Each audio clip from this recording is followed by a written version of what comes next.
美术多位学生诶提早体验下年白色条路我很用能嘅情形，特别是一间传染学校成立热病专班5年啦，伊能用暑假2整日嘅时间，爱成高二学生诶来研发研吐热病礼盒，对主题计划都做到行销，仲可以能自家来做哦。今年学生诶同东方美人茶、擂茶，也都有客家元素嘅东西来做热病，展现伊能过好嘅手艺，也要迎合使得到新的创意。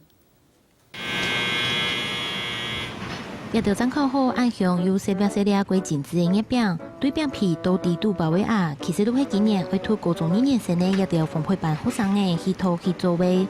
用1年生好多位课程知识来上爱用的口味，韩国爱做起甜的。第暑假也2整日就像是一家可以热饼工厂用的，明年爱做8功能下的热饼准备出货。因为我们大量出货，那我们需要团结才能快速，然后一起完成。可能在工作之余还会互相帮忙合作的，对。然后可能互相提醒啊，对。除了做月饼以外，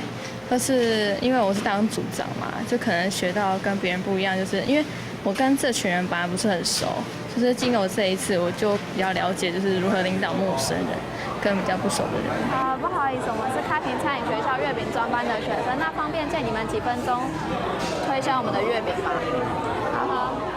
同龄下请娜娜上江门过后，再过来小姐自家研发的产品。出台的内容会做出一下下微型热饼，对外中的同学行为负责行销宣传，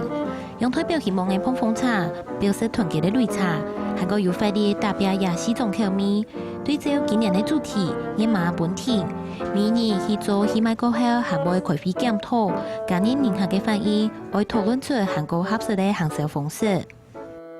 因为我们毕竟还是学生，所以这是卖我们的想法、我们的创意。擂茶是用多种谷物，然后把它磨碎而成的，所以我们就选用擂茶，代表